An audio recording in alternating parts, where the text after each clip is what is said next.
화감새 시작. 하느님 감사합니다. 하느님 감사합니다. 하느님 감사합니다. 성당에 들어오는 순간 듣는 마음으로 무장하시기 바랍니다. 주님 말씀하십시오. 저는 당신의 종입니다. 말씀하신 대로 제게 이루어지기를 바랍니다. 라고 겸손하게 기도하신 성모님처럼 겸손은 이거예요. 하느님께 맡기고 내가 할 수 있는 만큼만 하는 것이 겸손입니다. 나는 못났다가 아니라 하느님 맡깁니다. 그리고 최선을 다합니다. 나머지는 알아서 이끌어 주십시오 하면서 하느님 안에 머무는 것이 겸손이라는 것을 잊지 마세요. 에디슨이라는 사람이 있죠. 이 사람은 1300여 건이 넘는 발명품을 세상에 내놓은 발명왕 에디슨. 유명하죠? 이름을 한 번쯤은 들어보셨을 거예요. 한 번이 뭡니까? 많이 들었죠? 이 사람에 대한 일화들이 많이 있죠. 어릴 때 뭐를 품었다? 달걀을 품었다. 부화시키려고 말도 안 되는 짓거리를 했다고 하죠. 또 학교에서는 제대로 적응하지 못해서 중퇴를 했다. 그리고 자신의 친구를 허공으로 띄워보겠다고 화학약품을 먹였대요. 그래서 이 사람은 주변과 잘 어울리지 못하는 천재 발명가다라고 말합니다. 그런데 에디슨에 대한 오해가 참 많아요. 전구를 에디슨이 발명했죠. 그러나 전구를 발명한 사람은 에디슨이 아닙니다. 그렇다고 해서 에디슨이 별 볼 일 없는 사람도 아니에요. 당시에는 벌써 전구를 발명한 사람들이 20명이 넘게 있었다고 합니다. 많은 사람들이 전구를 발명했다는 거죠. 그 중에서도 조지프 스완이라는 사람은 영국 사람인데 이 사람은 오래가는 전구를 발명을 했어요. 하지만 스스로가 대단하다고 여기질 않았습니다. 그래서 특허를 내지 않고 있다가 지난 다음에 특허를 내요. 이때 에디슨이 접근을 합니다. 전구를 팔면 돈이 되겠구나 라는 생각을 하는데 원래 에디슨이 12살 때에 기차가 그 동네에 들어오게 됩니다. 신기하니까 기차를 타고 여기저기 돌아다녔겠죠. 그러면서 뭐를 알았냐면 지역마다 농산물 가격이 다르구나 라는 것을 알아서 싼 데서 농산물을 사서 비싼 데서 팔기 시작합니다. 몇 살 때? 12살 때. 이익을 많이 남겨요. 그리고 혼자 하기 힘드니까 직원을 채용하는데 자기보다 어린 애들까지도 채용을 합니다. 거기서 우두머리가 되는 거죠. 왜냐하면 어른들한테 말하면 안 되잖아요.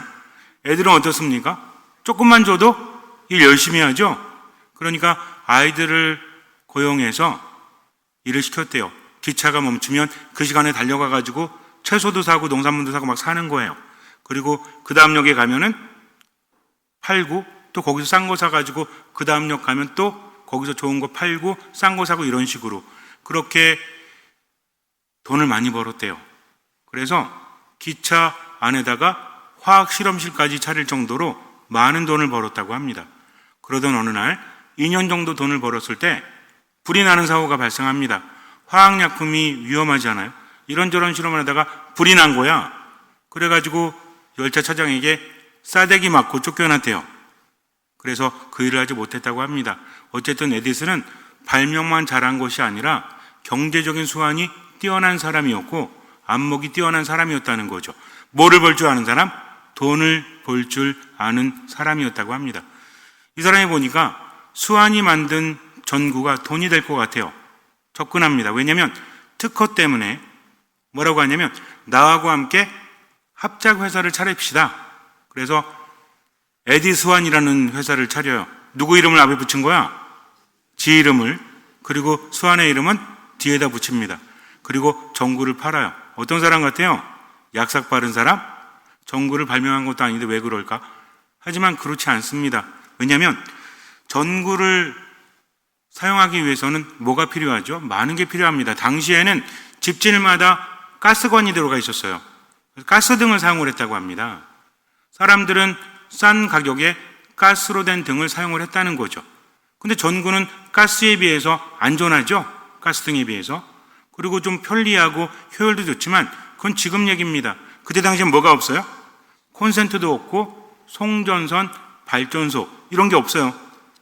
그러니까 어떻게 합니까? 에디슨은 뭐였냐면 이걸로 돈을 벌기 위해서는 어떻게 해야 되겠다 하면서 나머지를 발명을 합니다. 혼자 발명한 건 아니에요. 다른 사람들을 채용합니다. 에디슨이 대단한 게 뭐냐면 발명도 무지하게 잘했지만 자기가 부족한 부분이 있죠. 물리학자라든지 기계공학자라든지 엔지니어라든지 이런 사람들을 채용을 해요. 그래서 연구팀에 지원을 해주고 거기에서 발명을 합니다. 물론 자신도 합니다. 그러나 다른 사람들도 했다는 거죠. 1300개가 넘는 발명품을 세상에 내놓았다는 것은 대단하지 않습니까? 발명품도 여러 가지가 있어요. 대충 만드는 게 있고 돈이 되는 것이 있습니다. 1300개 이상이 특허를 받고 발명이 돼서 세상에 나왔다? 그것이 돈을 번다? 이건 대단한 거 아닙니까? 혼자 그렇게 할 수는 없는 겁니다. 에디슨이 대단한 건 뭐냐면 사람들을 알아보고 적재적소에 배치할 수 있었고 지원을 해주고 상품화를 이루었다는 거죠. 그래서 전기 시스템을 만들어요. 전기라는 게 복잡하잖아요. 그죠? 우리는 콘센트에 꽂고 사용하기만 하면 되지만 얼마나 많은 것들이 필요합니까? 점점 가스관이 줄어들고 전기가 대세를 이루는 데는 힘든 거예요. 바뀐다는 게 쉬운 게 아닙니다. 세상이 바뀐다는 건 얼마나 어렵습니까? 그래서 이 사람이 한 일이 뭐냐면 홍보하는 포스터를 만들고 또 사람들에게 홍보하는 그런 계획을 세우고 실시를 할 뿐만 아니라 언론인들과 친한 거야. 그래서 밥도 사주고 선물도 사주고 그러면서 홍보할 수 있게. 또 뭐가 있습니까? 허가를 받아야 되죠. 그럼 어떻게 해야 돼? 정치인들하고 친해야 되죠. 로비 활동도 굉장히 열심히 했다고 합니다. 그러니까 이 사람은 발명만 한 게 아니라 뭐예요? 경제적인 수완이 뛰어났고 경영자로서 탁월한 능력을 보였다는 거죠. 대단하지 않습니까? 그래가지고 전구가 세상에 퍼지기 시작하는데 또 한 게 뭐냐면 그때 당시에 전구는 그렇게 대단한 게 아니었습니다. 왜? 가스등이 있었기 때문에. 오래 갈 수 있는 그리고 안정적인 또 안전한 전구를 만들기 위해서 노력을 해서 개량화했다는 거죠. 이게 에디슨의 업적이죠. 그래서 에디슨은 돈을 많이 법니다. 에디슨은 뭐가 장점이냐면 새로운 것에 대해서 받아들일 줄 아는 마음이 있었다는 거죠. 더 낫다고 하면 받아들입니다. 문제는 언제 발생해요?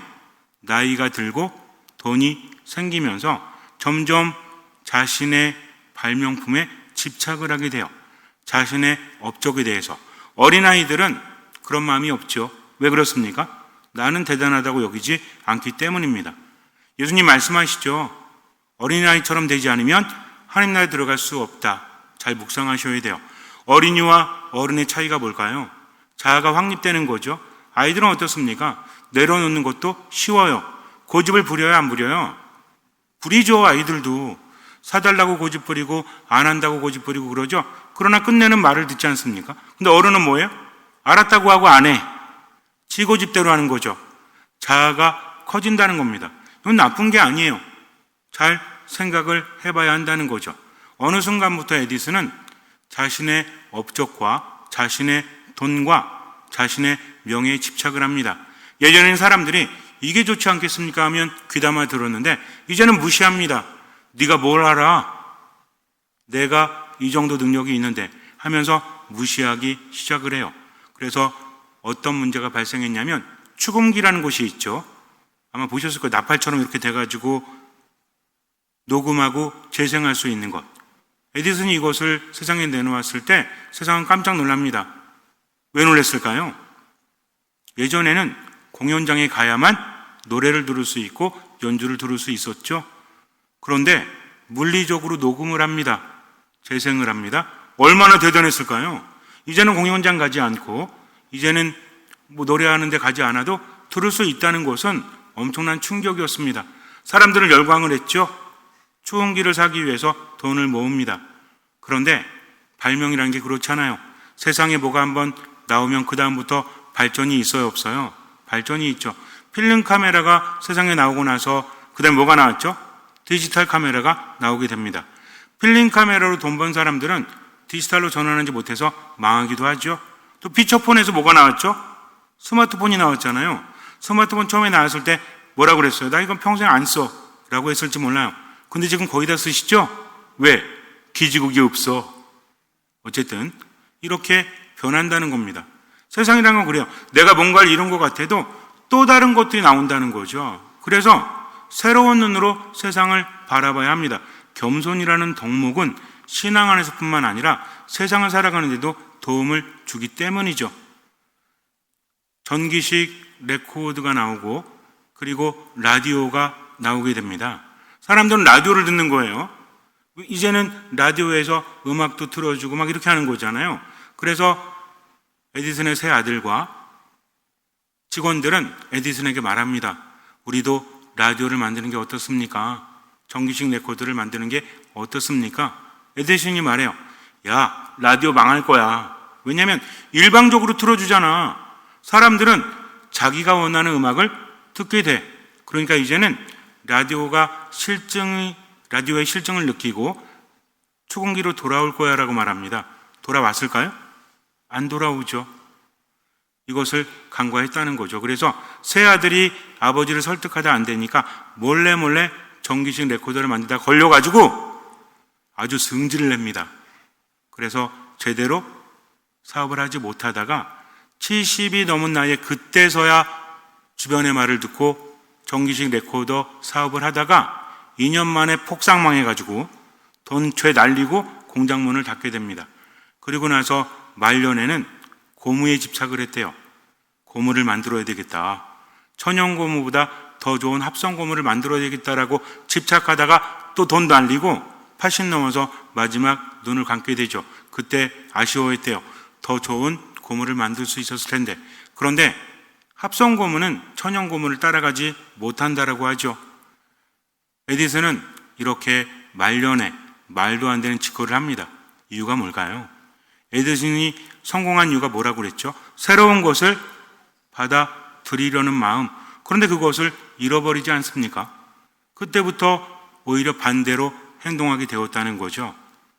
인간이란 존재가 그렇대요. 나이가 들면 들수록 고집이 세진다고 합니다. 고집은 좋은 겁니까? 안 좋은 겁니까? 고집은 좋은 것일 수도 있고 안 좋은 것일 수도 있다라고 했죠. 좋은 고집은 뭐 어떤 고집이 있죠? 외고집 30년 그러면 멋있어 보이죠. 똥고집 30년 그러면 별로 안 멋있어 보이잖아요. 고집이라는 것도 뭔가를 지키기 위해서, 전통을 고수하기 위해서 그렇게 하는 것은 좋지만 말도 안 되는 것을 하면 안 된다는 거죠. 그러면 기준이 뭘까요? 어떤 것이 똥고집이고 어떤 것이 외고집입니까? 좋은 나무는 뭐를 보고 알 수 있죠? 열매를 보고 알 수 있다라고 합니다. 우리도 마찬가지예요. 내가 부리고 있는 고집이 외고집이라면 좋은 열매를 맺어요. 근데 똥고집이라면 좋은 열매를 맺지 못한다는 거죠. 그래서 이렇게 말한대요. 뇌과학에서 뭐라고 하냐면 우리 뇌 뉴런들이라는 게 있죠. 신경세포들. 근데 이것들이 시냅스 작용에 의해서 자꾸만 뭔가 익숙해지잖아요. 말하는 것도 그렇고 젓가락질하는 것도 그렇고 그렇다고 합니다. 근데 어릴 땐 이게 빠르대. 그리고 젊을 때도 빨라요. 나이가 들면서 이게 점점 느려지고 시냅스 작용이 점점 감소한다고 합니다. 그러다 보니 어때? 새로운 거를 하려고 하는 마음이 사라지는 거지. 어떻게 됩니까? 익숙한 걸 하는 겁니다.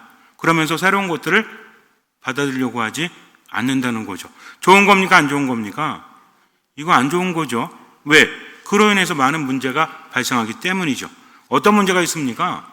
사람들과의 관계가 안 좋아지죠. 왜 그런 걸까요? 스스로가 알기 때문이죠. 인지부조화가 일어난다고 합니다. 내가 고집을 부리고 있지만 저게 좋다는 것을 알고는 있어요. 근데 고집을 부리고 있죠. 왜? 내가 느리니까, 어려우니까.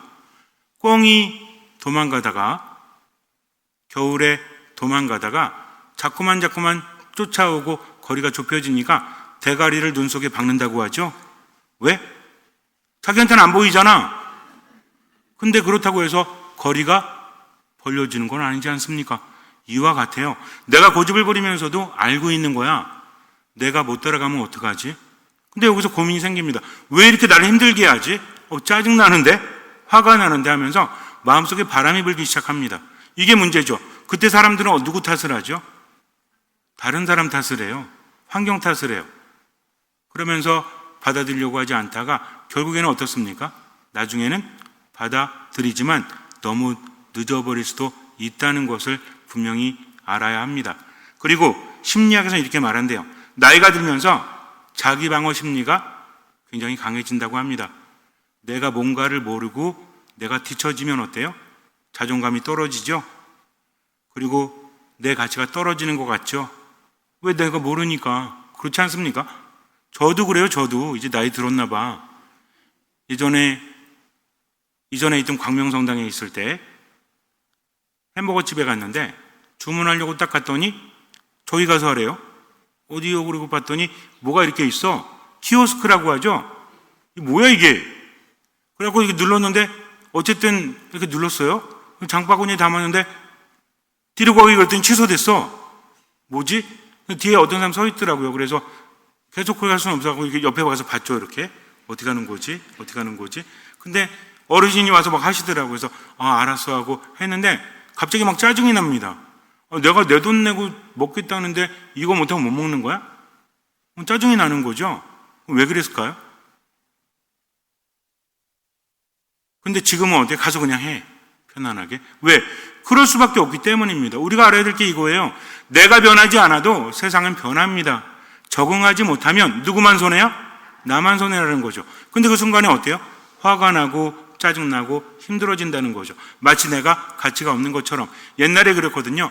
어른들은 느리다. 새로운 거 컴퓨터도 잘 모르고 뭐도 모르고 그러니까 좀 해주세요 막 그랬죠.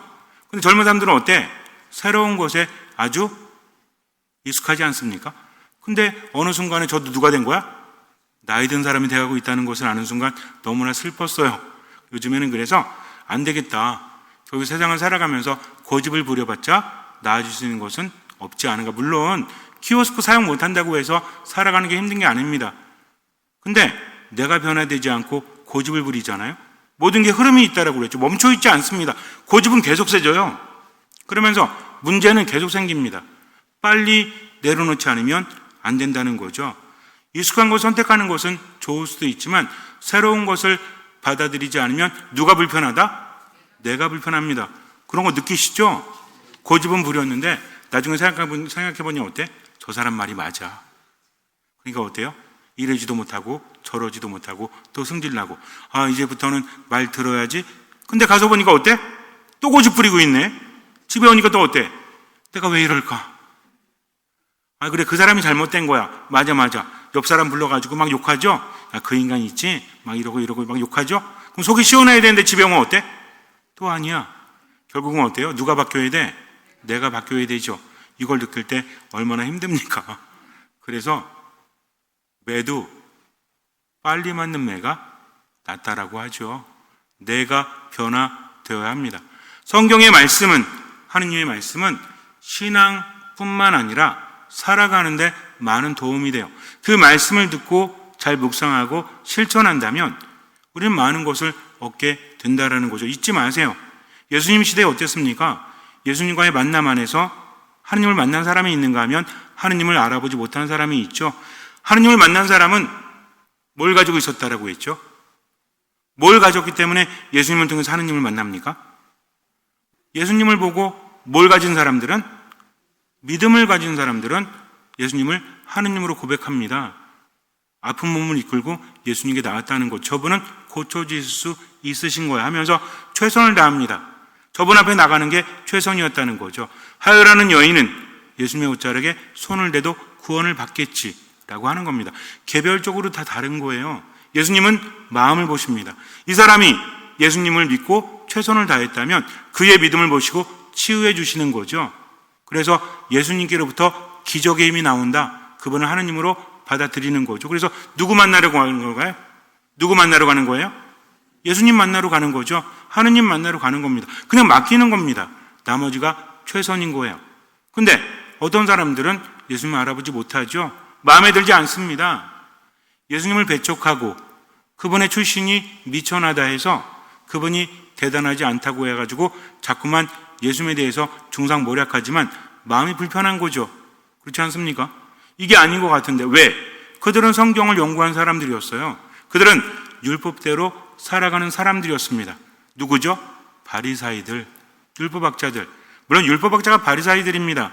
바리사이라는 것은 경건한 자란 뜻이에요. 주님의 율법대로 세상을 살아가면서 메시아를 기다리던 사람들이었다는 거죠. 일반 사람들에 비해서 성경도 많이 알고 율법도 많이 압니다. 그런데 정작 누굴 알아보지 못하죠? 하느님이신 예수님을 알아보지 못합니다. 어떤 짓거리까지 합니까? 예수님은 율법을 어기시잖아요. 율법은 하느님께로부터 왔죠. 그들도 예수님만큼 성경을 많이 알았을 거예요. 근데 부인할 수 없는 게 뭡니까? 기적의 힘이라는 거죠. 뭐라고 합니까?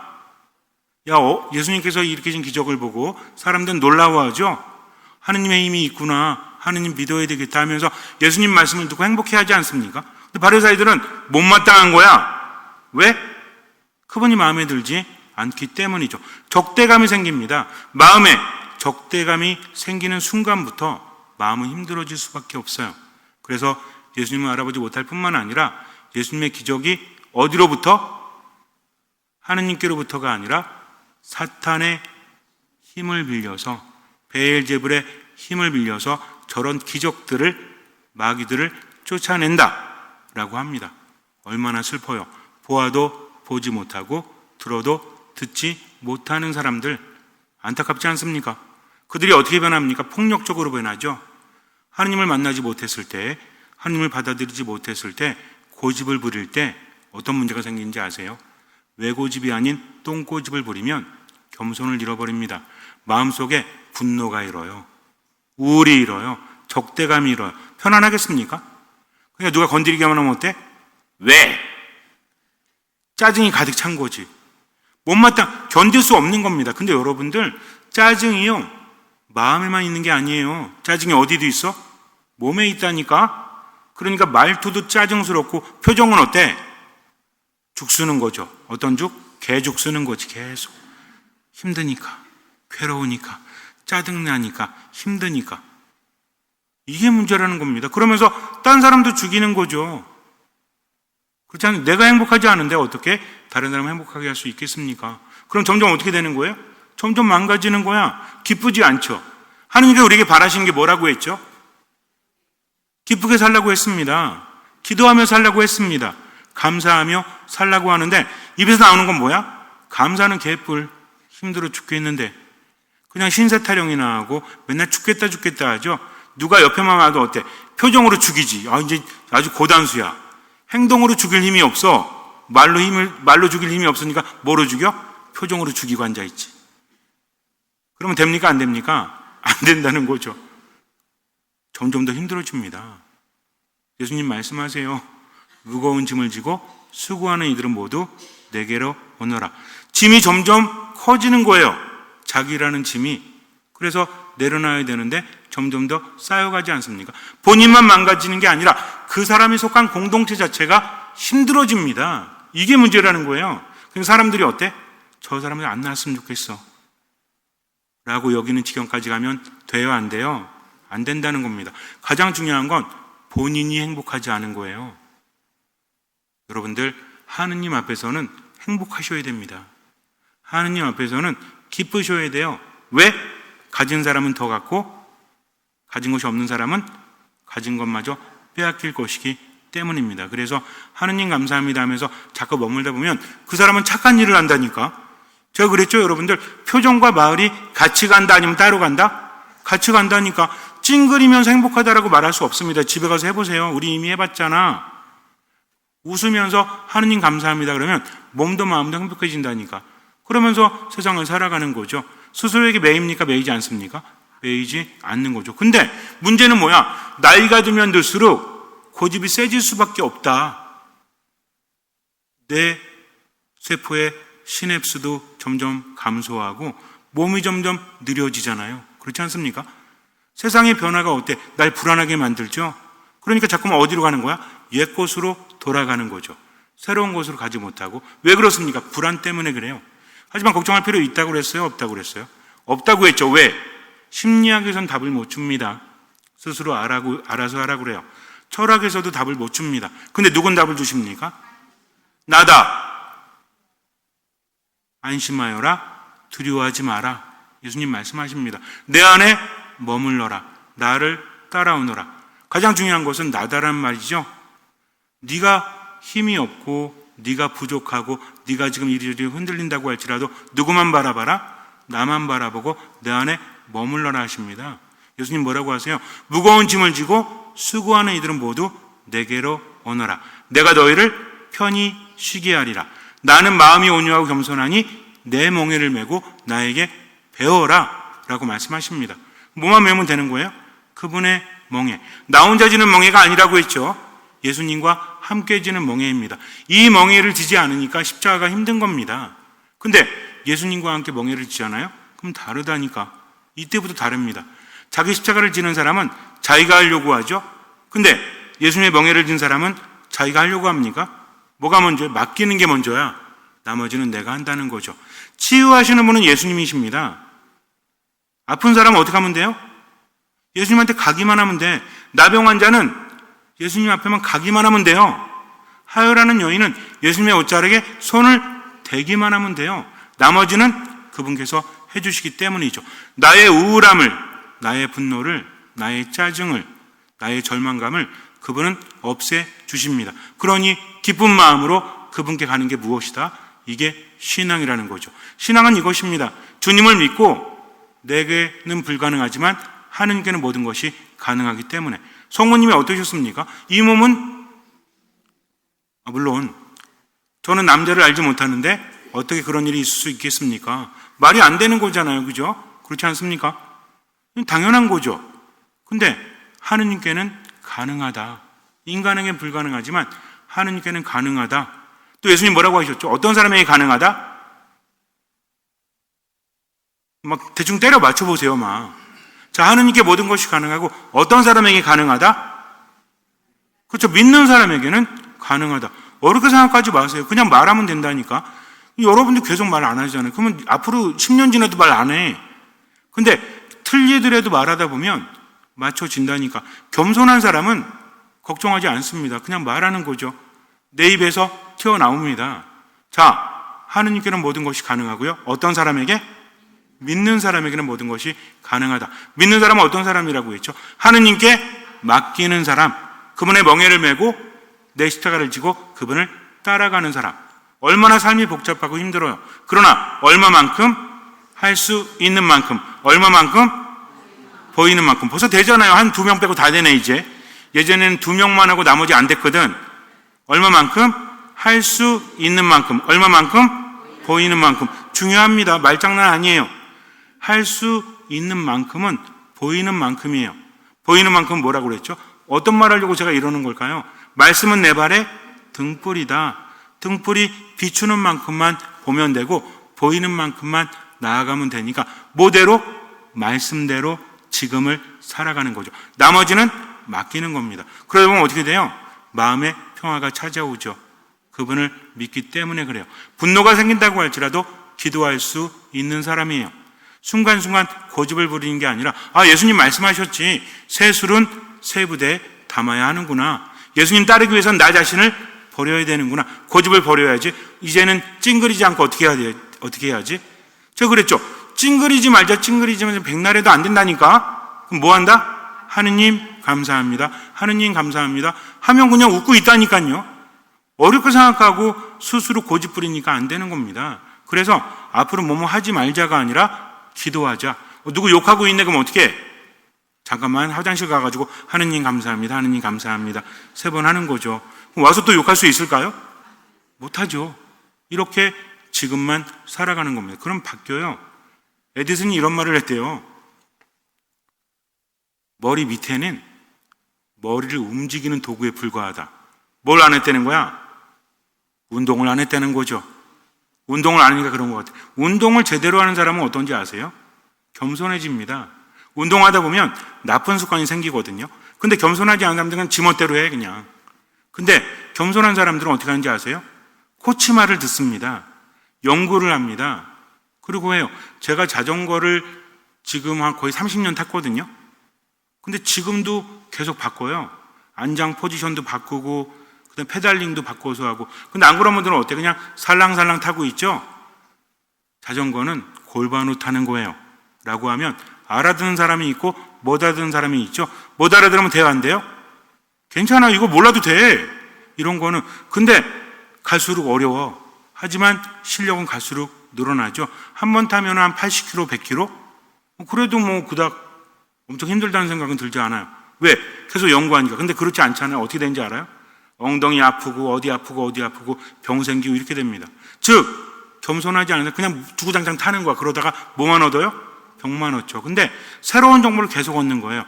아, 이렇게 운동하는구나, 저렇게 운동하는구나, 나를 보는구나. 계속 만지고 옮기고 이렇게 되는 겁니다. 이거는 뭔지. 근데 귀찮아요, 안 귀찮아요? 되게 귀찮어. 하지만 귀찮다고 안 하면 성장할 수 없는 거죠. 힘들어도 하는 겁니다. 괴로워도 하는 겁니다. 그게 살 길이기 때문에 착각하지 마세요. 하느님의 말씀은 쉽지 않습니다. 하느님의 말씀은 되게 어려워요. 뭐 하지 않으면? 실천하지 않으면. 하다 보니 어때? 뭐가 뒤따른다고 그랬죠? 하느님 믿고 살다 보면 뭐가 뒤따른다? 체험이 뒤따라요. 체험이. 이 체험이 믿음을 성장하게 만드는 거예요. 그러니까 믿고 맡기고 얼마만큼? 할 수 있는 만큼. 이러시면 돼요. 그냥 이거 대답만 잘하면 돼. 하나는 했잖아. 그럼 얼마만큼? 그렇죠. 할 수 있는 만큼, 보이는 만큼. 그렇게 살면 된다는 거죠. 그때부터 바뀌기 시작을 하고 고집은 사라집니다. 마음속에 어떤 게 생길까요? 평화가 생겨요. 이리저리 흔들려도 넘어지지 않습니다. 그게 신앙이에요. 이것은 어디서부터 시작한다? 하감새부터 시작하는 겁니다. 그러니까 하느님 감사합니다. 3번 하면서 하느님께 맡기고 얼마만큼 할 수 있는 만큼 보이는 만큼 최선을 다하고 내 고집부리네. 움직이기 싫으네. 그러면 또 어때요? 주님 어떤 마음을 주십시오? 듣는 마음을 주십시오. 듣는 마음을 잃어버리는 순간 우리는 똥꼬집이 돼요. 듣는 마음을 청하는 순간 우리는 겸손한 사람이 된다는 거죠. 잠시 눈을 감으세요. 마테오가 전한 거룩한 복음입니다. 그때 사람들이 마귀 들려 말 못하는 사람 하나를 예수님께 데려왔다. 마귀가 쫓겨나자 말 못하는 이가 말을 하였다. 그러자 군중은 놀라워하며 이런 일은 이스라엘에서 한 번도 본 적이 없다 하고 말하였다. 그러나 바리사이들은 저 사람은 마귀 우두머리의 힘을 빌려 마귀들을 쫓아낸다 하였다. 예수님께서는 모든 고을과 마을을 두루 다니시면서 회당에서 가르치시고 하늘나라의 복음을 선포하시며 병자와 허약한 이들을 모두 고쳐주셨다. 그분은 군중을 보시고 가엾은 마음이 드셨다. 그들이 목자 없는 양들처럼 시달리며 귀가 꺾여 있었기 때문이다. 그래서 제자들에게 말씀하셨다. 수확할 것은 많은데 일꾼은 적다. 그러니 수확할 밭의 주인님께 일꾼들을 보내주십사고 청하여라. 하느님을 알아보지 못하면 하느님 안에 머물지 못하죠. 바리사이도 얼마나 열심히 살았습니까? 근데 알아보지 못해요. 자기들 안에 머물기 때문이죠. 이것은 여러분이나 저나 똑같습니다. 무의식적으로 쌓여가는 거예요. 알면 고치죠. 모릅니다. 어떤 형태로 나타나냐면 분노, 적개심, 우울, 불안이 내 안에서 끊이지 않습니다. 그러니 하느님 믿고 최선을 다하십시오. 운동은 움직이는 거라고 했죠. 멈추지 않는 겁니다. 움직이십시오. 멈춰 있지 마십시오. 자신에게 집착하지 마십시오. 근데 어려워요. 그러니 기도하십시오. 하느님 안에 모든 것을 맡기고 보이는 만큼만, 할 수 있는 만큼만 양심에 따라서 말씀을 살아가십시오. 무조건 맡기십시오. 주님께서는 그 믿음을 보시고 우리 삶에 놀라운 기적을 일으켜 주실 것입니다. 아멘.